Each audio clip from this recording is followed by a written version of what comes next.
Thanks for completing part 1 of our Wage and Hour series. Today, during part 2, we will discuss fetch, overtime, department schedules, and a few other reminders.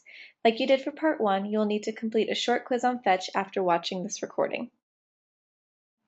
As you know, we now have the benefit of accessing fetch from our home computers.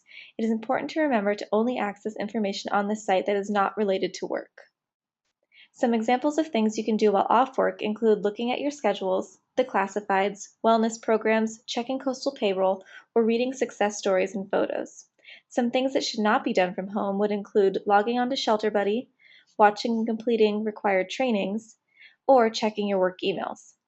The reason we have access to Fetch is to read the fun stories and access documents that you may need for personal reasons, such as benefit forms. It will also be a useful tool if we ever have an emergency, which would cause our campuses to close down and we would need to share information with you. As you know, at times we may be periodically scheduled to work overtime in order to meet the public or animals' needs. Any hours worked over 8 in a day or 40 in a week will be paid at 1.5 times your regular rate of pay. If you are on a 4 to 10 schedule, any hours worked over 10 in one day will be paid at time and a half.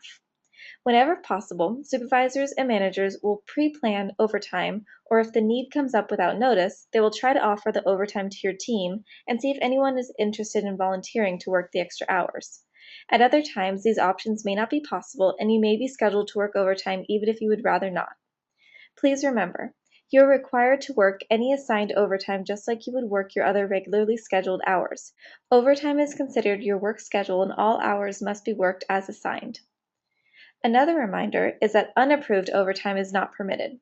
If you have additional duties to complete beyond your regular work hours, please talk to your manager to get approval to stay late. If they cannot approve the overtime, they will assign the duties to another staff member or finish it up themselves. So remember, never work overtime without approval, and never leave work if assigned duties have not been completed without first talking to your manager.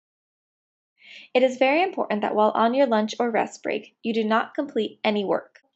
We discussed this in our Part 1 webinar, but we want to emphasize that this is a very important rule to follow. Please do not check your emails while eating, talk to your coworkers about work while on your break, or check on an animal while you are clocked out. If you see that an employee is on their lunch break, please do not ask them any work-related questions. You can ask a coworker, their manager, or wait until they are back on the clock.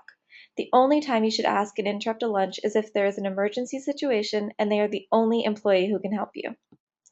If you are on your lunch and are asked a work-related question, simply reply with, "I'm on my break, can this wait until I'm done?" Your coworkers will understand and be happy to let you enjoy your lunch. We want you to get your full lunch and breaks every single day, and we want to abide by the wage and hour law. So please help each other by following these guidelines and enjoy your time away from work. All non-exempt and exempt staff must follow assigned department schedules. Please arrive to work when assigned and stay until scheduled to be off work unless otherwise instructed by your supervisor. Non-exempt staff must clock in and clock out for every punch. Excessive missed punches will be considered a performance issue. Exempt staff do not need to clock in or out. However, they must follow assigned schedules. Exempt staff may stay beyond your scheduled end time if work still needs to be completed without manager approval. Please keep in mind that tardiness is not permitted. Tardiness may affect your coworkers' duties or the animal's well-being, so it is important we support each other by being on time and ready to work every day. We do have a 5-minute window in regards to clocking in and out. Clocking in more than 5 minutes after the start time will be considered a tardy. Clocking out more than 5 minutes before the end of a shift will be considered leaving early. Clocking in more than 5 minutes early at the start of your shift or 5 minutes late at the end of your shift will be considered unapproved overtime. Please be sure to clock in and out within this window to avoid potential scheduling issues. Last reminder, if you are unable to report to work on a particular day, you must call your manager at least 1 hour before your scheduled shift, or you must call another supervisor as directed by your manager. Voicemail and text messages are not acceptable when reporting an absence, unless specifically approved by your manager.